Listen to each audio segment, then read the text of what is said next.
bum bum bum bum Drama. bum. Action. Comedy. Palace intrigue. Story Squad presents Clash of the Pencils.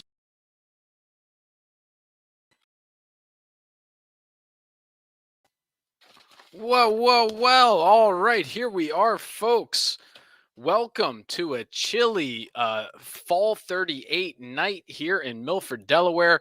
The first day of late fall. Hope you all had a great mid-season day yesterday. We've got some great stories lined up for you here in the Clash of the Pencils arena. Welcome back to the nightly live stream. The most watched creative writing esport league live stream in the history of the internet. I'll be your host tonight, Tom Sherman. We're here as we are every weeknight to review the top 3 short story submissions from around the net, get the latest scores, see who's atop the leaderboard, and of course, check in on the top 5 sentences of the day. Every day we field anywhere from 0s to 10s of submissions, which get run through our high-tech computer Storybot 3000, which uses, among other things, the silence of 1,000 butterflies to analyze every story. We then take Storybot's top 3 picks and let you, the public, decide on tonight's winner. Alongside me today, we've got Greg, the JPEG Peterson. What are you reading there, JPEG? If it had really occurred to Mr. Casaubon to think of Miss Brooke as a suitable wife for him, the reasons that might induce her to accept him were already planted in her mind, and by the evening of the next day, the reasons had budded and bloomed. Hey, Tom! Right you are, Greg. Right you are. So before we get underway, let's remind all the folks out there what everyone's playing for tonight, besides obviously fame and glory. And that's one of these, an exclusive IOU NFT. This unique 1 out of 10,000 NFT is actually an IOU for a future NFT upcoming from Story Squad. Estimated cash value of the IOU NFT is around $100 US. But believe it or not, that is not the full value of NFTs. Think of NFTs like keys to the future. Right now, as humans, we interact with businesses and organizations much like ants might their queen, slaving away day in and day out for resources to give to the queen so that she may survive. NFTs turn this one-directional relationship into a community partnership. Owning NFTs of organizations will allow those owners special perks like early access to future products, exclusive content behind paywalls, and access to the inner community. Not only that, but NFTs are transferable, allowing owners to sell at a premium, which in turn appreciate all other NFTs held by community members. So NFTs are part art, part online identity, part admission to a virtual country club, part crypto speculation, part generational wealth, and all real, baby. Wow. Woo! That doesn't make you want to handwrite a story and upload it through Storybot 3000. I mean, what are you living for, right? What are you doing? Yeah, I mean, you're not watching this stream. That's for sure. But let's take a look at the current leaderboard, which shockingly enough is empty, seeing as it is the first day of competition for the week. But you know what? We did get in contact with the weekly winner, Slice, last week, as well as the Friday's daily winner, Howard Stern, and got some statements. Here's the statement from Howard Stern. Asking him if he thought he might, if he was worried about Slice, if he might be able to take him down this week. Howard Stern says, "I think somebody should look into those 5 murders Slice nonchalantly admitted to. He seems like a great guy, lol, and make sure to throw that in." Okay. So, interesting. Not mincing words, Howard Stern was. And Slice in not in response. I mean, we asked Slice independent enough of that. about how he felt about Howard Stern, this new upstart. And Slice said, candidly, a bit concerned. I quit my job last week because I figured I could keep collecting these NFTs. Then Howard Stern shows up. Storybot 3000 is really feeling him. Now, I'm not saying he's part Storybot, but I can't prove he isn't. Has the league looked into this? This is off the record, right? Don't print that. So already a very tense start to the week here. You think Storybot, if he gets like general intelligence, he's gonna start competing and winning. But wow. I don't know. We really don't know. It's just on the internet. It's a submission that came through. Anything is possible here on Clash of the Pencils, folks. Interesting theories. Yes, very interesting theories. And quite the starts of the week from our competitors. I love seeing a little spice there. Today's writing prompt was "Where crows gather, magic happens," and that is correct. Hey Tom, you know what they call a gathering of crows, right? What's that? It's a murder. It's a murder of crows. So that is a fact. Do you think any of our authors are going to work that in there to the? I don't know. We'll see what kind of associations they go. And is that where you would have gone with this? I Prompt definitely yourself? would have been. I definitely the punchline or the opening line. I would have been eager to get that in. That seems like a detail. That wordplay. Interesting. Yeah. Quite interesting. Unfortunately for Howard Stern, disqualified, not staying within the bounds of PG-13 appropriate content. He was right on the border last in the win. He was really exploring really pushing the boundaries. A diamond in the rough. So tough start to the week there for Howard Stern. But we did get 3 very good submissions in from previous champions from across the board. So let's see. I guess we're going to start with our reigning weekly champion Slice and see how he handled this prompt. Odd bodkins, the bearded man in the red sweater said as he walked by a wall of blue-painted cinder blocks. Charlena forgot to add lemon to my tea. This is useless to me now. The red-sweatered man gawked at a passerby. Now what do I do with it? Pedestrians shuddered and slinked by the juddering Joe. One broad even threw a $5 onto the ground at him and quickly stepped past. The bearded man made it back to his apartment, still soured from the zestless brew. He put the cuppa in his kitchen, along with the other food scraps and trash he'd collected for the doves, and went to his bedroom for a pout nap. He started by watching a mukbang of a woman eating ramen, hot dogs, fries, pork buns, and baba, and drifted to sleep. He was drifting, softly and softly, to sleep. Blam! He shot up awake, and blam! How had he missed it before? Save the 350. He decided to live stream himself sleeping for the good of the internet. He laid back down, started streaming with his laptop, spooned, and excitedly slept. After a 3-hour nap, he woke up and stopped the stream, reviewed the content. He was jolted. He had a viewer. The viewer even left a comment. Hipponautical285. Nice sleep. What's with all them crows, though? The bearded man wondered what his fan was talking about as he put on his red sweater. He assumed Hipponautical must have been referring to the bevy of black doves who hang out in the kitchen. Before Red Sweat finished his response, he went to the kitchen to ask them if they'd seen anything peculiar.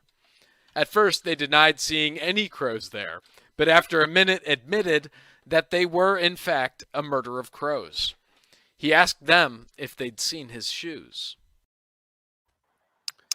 All right, so continuing the story of the lonely red-sweatered man who becomes distraught by his order, finally remembering what he forgot to tell Charlena during the last story of last Friday, before returning home for a pout nap, which gives him the idea to live stream himself sleeping, which instigates a commenter asking about the flock of crows in his kitchen, and the man asks the black doves, which sheepishly admit to being crows, and then he asks them if they had seen his shoes.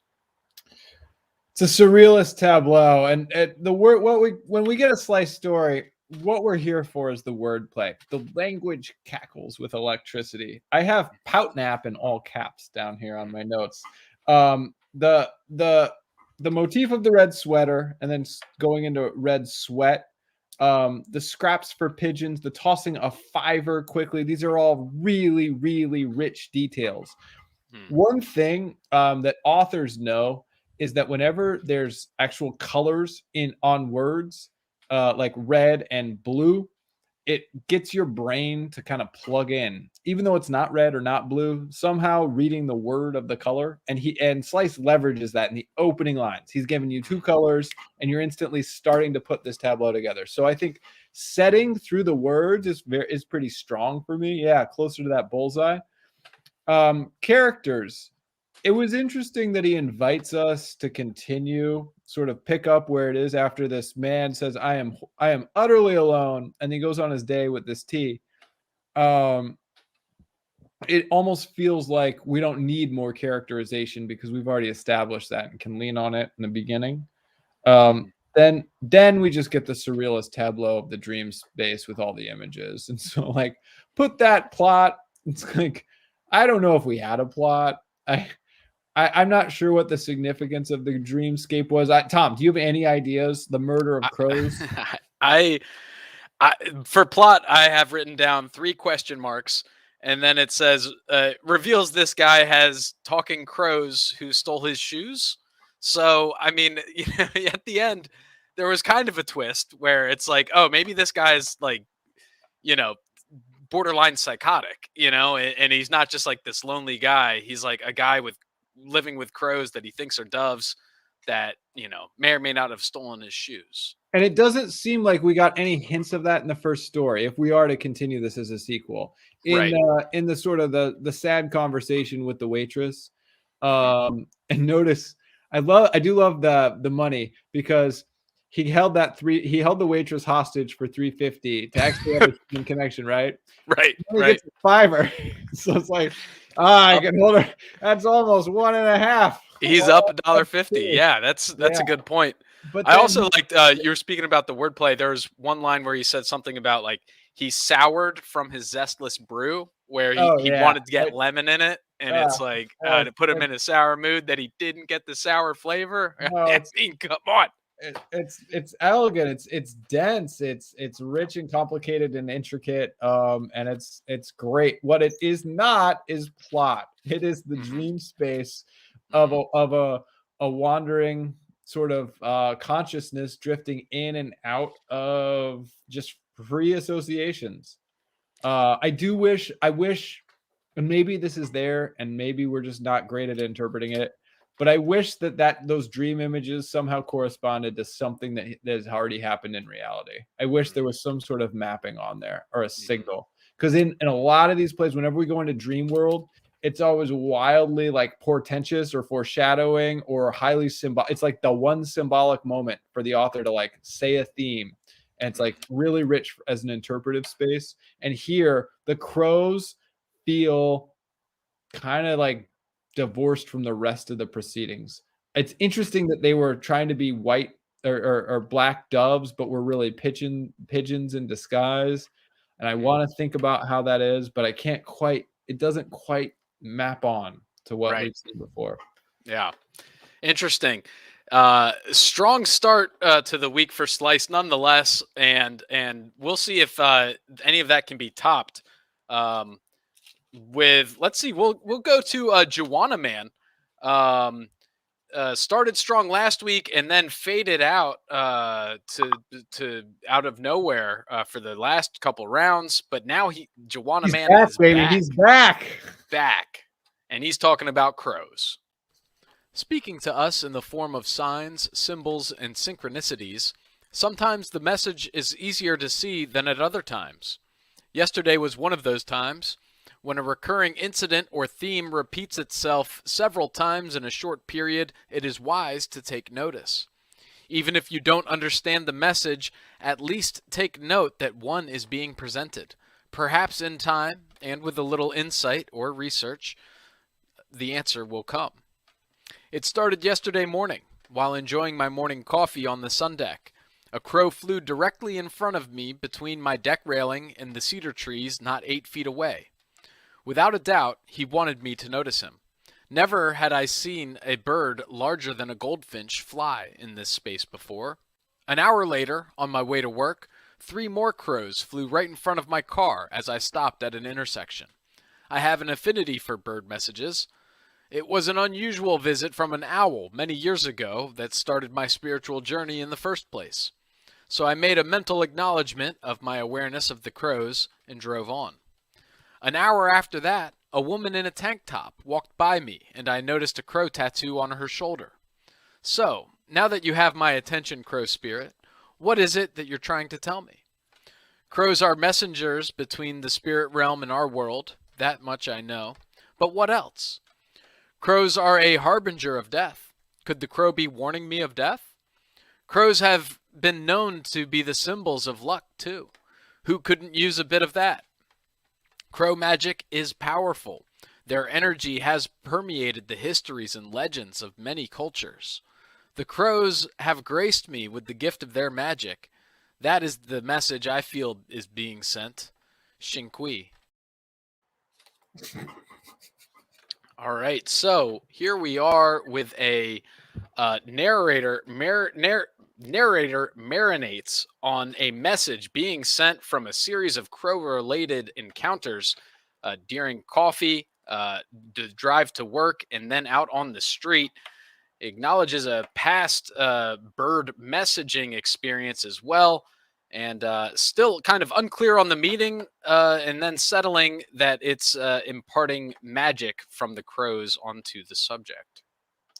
Yeah, this was almost like we got a really meandering, aimless opening. It kind of reminded me of some of those 19th century stories that start with these really abstract, like talking about signs, symbols, and synchronicity. It feels like there should be capitalized words, in a different way. And we then are going to, then we go, it started yesterday morning, and then we get the crows, we get a 3. The rule of 3s works, 3 different incidents of crows. And then we get the book report on what it might mean. What I was missing in this was what's happening in this guy's life. It feels like an empty conversation, just like, all right, I know a lot about crows, but I don't know this guy, and I don't know what this guy wants. So for character development, I'd say it's limited. For setting and plot, there's more of a plot than we had, but it did remind me of Juana Man, the one when they're sitting talking about where did the phrase "happy as a clam" come from, when it was just 2 bar guys kind of arguing for control. It's like one person consciousness just arguing for what something might mean, like looking up a lot of things on Wikipedia. But not applying it to life, not applying it to themselves. And I think a lot of these things are taking the prompt. The prompt's really difficult. This is a really challenging one. Where crows gathers, magic happens. It's hard to get that crow thing to correspond to these characters so far. What about you? I thought it was an interesting, the meditation on the theme of noticeable incidents, but then at the end, like, did this narrator really get the message? Because I don't think it did. I don't think they did, because the message gets more and more removed from the character, right? Where the crow first is like 8 feet away from you. It's flying super close in this place that's never flown before by crows. Then the next time you're in a car, so you're at least shielded by the glass of the windshield, and the crows are further away. And then the third one, it's not even a real crow anymore. It's just an image of a crow on a shoulder. And so I kind of get the impression that, like you were saying, that this narrator doesn't apply the message to their own life and situation. Something must have been going on beyond the crow just saying, oh, the magic of the crows are with you. You know what I mean? It's I feel like something's getting missed there by this narrator, and I really want them to find that out, because it could be an important message. It could be. It's like, it's key. He has an affinity for bird messages, for crying out loud. I know that. Well, and that's one of the interesting things too, right? Is and that's part of the interesting nature of this character too, where it's like the duality of the expert that can't diagnose for themselves, you know. Yeah, that's So interesting. so But if that was intentional, I would bump the character up more, and if it wasn't, I would leave it up a little further. But you know, I'm not sure. I'm not sure. Need hmm, to really do an artist sort of Q&A with Joanna Man. maybe we could get an interview post Yeah. presser. Wow, that would be a first, a press conference from a top 3 story. Let's keep it moving though. We can't overanalyze the mind frame of Joanna Man and Slice too much, because we have one more story of the night Let's do it. coming in from Green 18, possibly Randall Cobb. Possibly Randall Cobb. Esmeralda sat tapping her long, spindly fingers on the table, flustered that she couldn't remember the details of a spell she was trying to cast. "Is it 1 crow for death and 5 for beauty, or vice versa?" she croaked in a panic. "I don't want to mix it up like I did last time. I tried to bump off the fairest princess in the land and turned her into a flippin' Miss Universe. I guess I'll have to do more research," she proclaimed as she frantically searched for her Sorcery for Dummies book in her messy study. Being unaware of how many crows were needed to complete the spell, Esmeralda sent out an ear-piercing call to summon enough crows for plenty of evil. All of a sudden, a dark cloud descended over her house, and as Esmeralda peered out the window, she saw multitudes of crows covering the rooftops and lining the telephone wires like soldiers ready to march into battle. "Oh, dear me," cried Esmeralda. "It looks like the scene from a horror movie out there. I must have sent the wrong signal." Poor Esmeralda sank down in her chair, trying to gather her wits, but couldn't begin to concentrate because of the deafening sound coming from the outside. She opened the door and bellowed, "Silence! You crows are making so much racket I can't think straight. You sound like a bunch of grown men trying to be musicians." On her way back to her study, Esmeralda decided a wee nip to calm her nerves. So she poured herself a thimbleful of amber liquid and gulped it down. "It will have to do. I might be getting too old for this," she sighed. "It might be time to hang up my wand and cauldron, move to the beach, and try my hand at writing a blog or podcasting on YouTube." So here we have a witch named Esmeralda who can't remember the spell properly, and instead just deciding to summon crows and brings too many.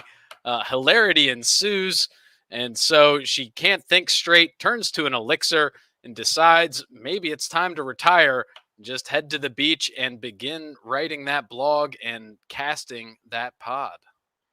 I thought this was so charming. I was really into this. I thought Esmeralda as a vulnerable but sort of like not quite effective villain. I was totally into the premise of this. I can see Disney like stealing this and making a huge movie out of it. It's like, when is it time to hang them up? And there was the unintended side effects of the opposite intention when she mixed up and turned somebody into a beauty, like a princess, into a top model or a beauty thing that she was trying to ruin.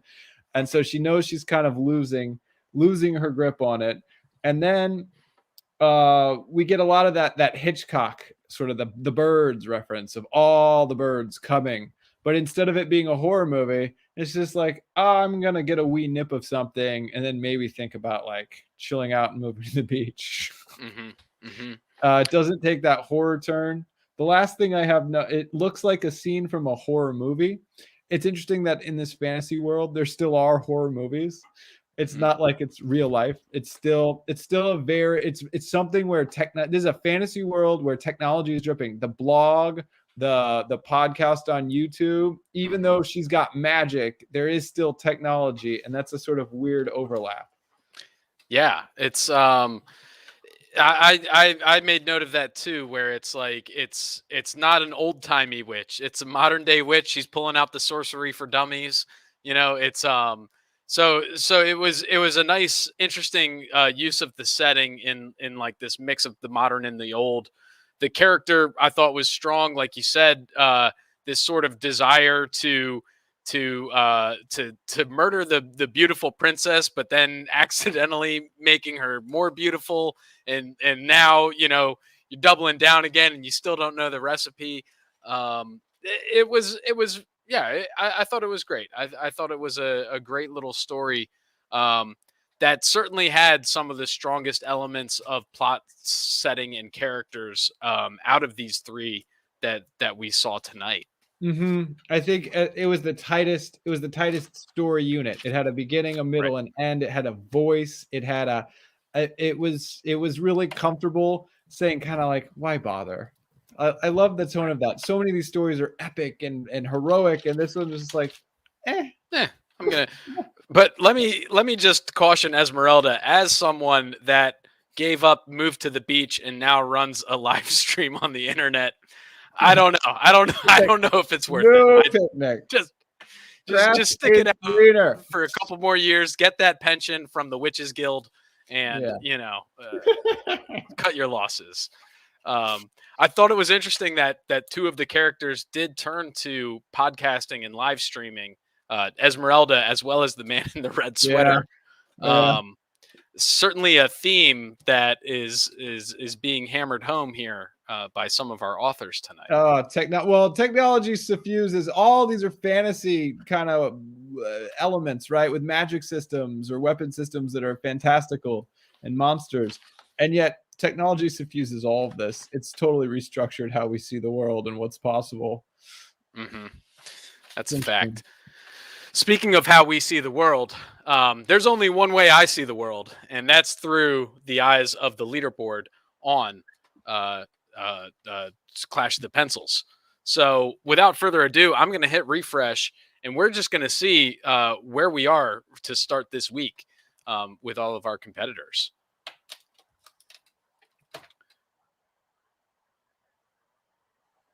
Here we are, Green 18, taking it home with the story about Esmeralda the witch who just wants to retire. Meanwhile, Slice coming in second with 140 points. Joanna Man taking home third at 115.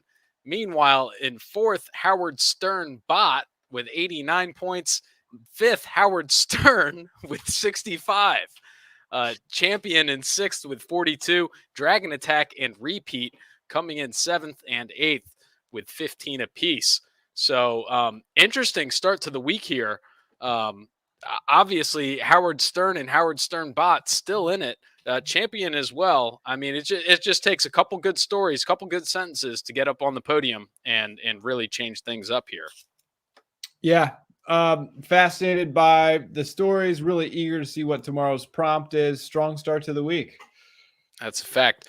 So it's still anyone's game. Let's take a look at this. The prompt for tomorrow. Use these words in a story: spare, fence, chapter. Ooh. Interesting. A lot of room to run here. No constraints on the character, the setting, the plot necessarily. Where would you go with this, Greg? Spare, fence, chapter. I'm not even sure. I'd sort of put him in the brain, go for a walk, take a hot bath, maybe sleep on it, see where I came up with. I think a lot of the creative stuff happens unconsciously. I have no initial thoughts. Maybe if you take a nap and live stream it, you'll wake up with the answer. I haven't had today's pout nap yet, Tom. that might just be what you need, and then you can come up with something right on the spot. Yeah. Interesting. We'll have to see where that goes. But for right now, you know what time it is. What time is it? What time is it? The top 5 sentences of the day. Woo! Oh yeah, number 5 from Joanna Man. Even if you don't understand the message, at least take note that one is being presented. The expert in bird messages eventually may or may not have come up with their own message for that one. Number 4 from Slice. At first, they denied seeing any crows there, but after a minute admitted they were, in fact, a murder of crows. The flock of doves in the red-bearded man's kitchen turning out in a surprise twist to be a pack of crows. Can I just say one thing? Slice also had some indoor seagulls in a previous story. So That's a indoor good point. birds seems like an interesting. So interesting space Slice to is really into that. Yeah, the Yeah. bird inside. Keep Bring in what? going. Keep getting in there. Number 3 from Howard Stern. The job I took to dig myself up out of a hole was at a cemetery as a grave digger. Which he then asked if that was ironic. I don't think it is. I'm not sure, but is that irony? Well, it's wordplay because digging himself up out of a hole was to dig himself down. Right. I see what But he's it's not kind of going ironic. for, but I don't think it's not non-literal. It's It's not non-literal indeed. No, it's a good wordplay though. It's a nice little line. Not as nice as number 2, also from Howard Stern. I bet her that at least one of these competing panhandlers of the written word would use the phrase murder of crows. Then Slice will wax philosophical about how the murder of crows is juxtaposed with birth of a new life. Should be an easy win for Slice. Wow, this is getting into some meta commentary that's really Pomo. Yeah. If Howard Stern could just figure out how to rein in If it was content, only Howard Stern bot, if it was only Howard Stern bot, just get that bot action going. Number 1 from Green 18. You sound like a bunch of grown men trying to be musicians. Just similarly meta from Green 18. Yeah, that's interesting. Likening a murder of crows to a bunch of men trying to make music. I'm sure that wasn't a shot at you or me. No, because we're not making music. No, we're making a different type of art altogether. Right. Yeah. Good. So that wraps up another edition of the Clash of the Pencils nightly live stream. Join us tomorrow at 11:30 a.m. Eastern. We're running a public tournament for our other app, Word Hoax. Also, of course, you can come here again for the nightly live stream. Same great time, same great place tomorrow. And until next time, we'll see you out on the paper. Did your favorite story of the night win? It didn't? That's weird. Did you vote? You didn't? Huh. I wonder if that could be related. Anyone can vote. You don't need a Clash of the Pencils account. Just head over to clash.storysquad.app. The link's in the description. Any Monday to Friday in the 2 hours before the live stream starts. Read the top 3 picks from Storybot 3000 and make your voice heard on who should win the NFT. Be a good citizen. Help overthrow the powers that be by voting, specifically in the Clash of the Pencils app every night.